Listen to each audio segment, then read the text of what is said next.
दूसरा एक प्रश्न है, अच्छा प्रश्न है, हाँ, सबको बहुत मज़ा आएगी। आपका प्रश्न था कि आपने कहा अभी ध्रुवबंधी प्रकृतियाँ देखी हमने, कौन सी देखी? तेजस, कारमान, अगरवुनि, हाँ, उपघात, निर्माण और वर्णादि चार। वर्णादि चार में किसको किसको लिया? स्पर्श, रस, गंध, वर्ण।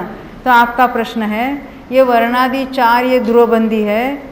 ध्रुवबंधी का अर्थ है कोई भी पर्याय का बंध होता होगा तो इसका तो बंध होगा ही होगा। तो एकेंद्रिय सहित ये कैसे बंधेगी? हाँ, क्योंकि उसमें समझ में आ गई।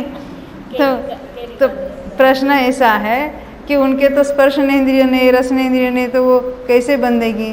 तो प्रश्न में ही उसका कन्फ्यूजन ख्याल में आया, उनको अपने को आ गया।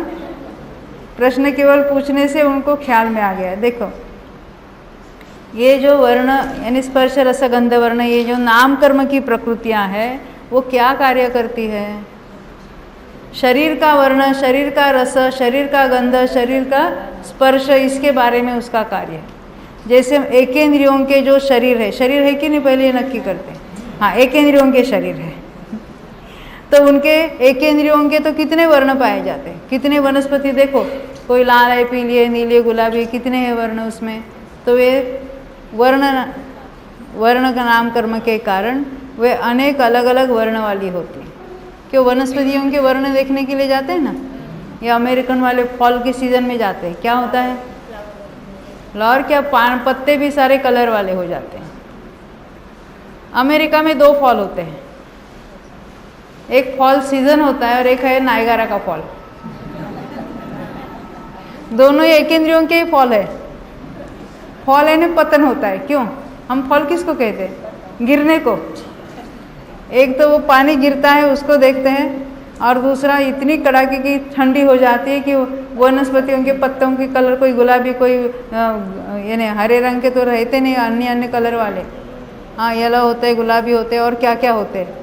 और वो एकेंद्रियों में इतनी तकलीफ होती है, वो देखने के लिए हम जाते हैं और ये हम आनंद मानते हैं। हाँ, दूसरे का पतन देख देख के हम हर्षित हो जाते हैं। क्यों? क्यों भाई? अमेरिका वाले इसलिए वो छोड़कर आ गए यहाँ पर। हाँ क्या कहते हैं? छोड़ो उसका। तो ये एकेंद्रियों के अनेक वर्ण पाए जाते हैं। अभी रस पाए जाते हैं कि नहीं? रस पाए जाते हैं। गन्ना है, मीठा है, करेला है, कड़वा है, तो अलग अलग रस वाले भी शरीर उनके पाए जाते हैं। फिर रस, अच्छा गंध ले लो, तो गुलाब का फूल है या अन्य कोई फूल है, उसका अपना अपना गंध होगा। और रस देख लो, ये जो पृथ्वी का एक सेंधव है वो क्या है? खारा है ना, नमक है वो। तो इस तरह से सबके जो एकेंद्रिय का शरीर हो या अन्य किसी का हो, सब में उस शरीर का स्पर्श, रस, गंध, वर्ण किसी से होता है तो उन कर्मों के उदय से होता है।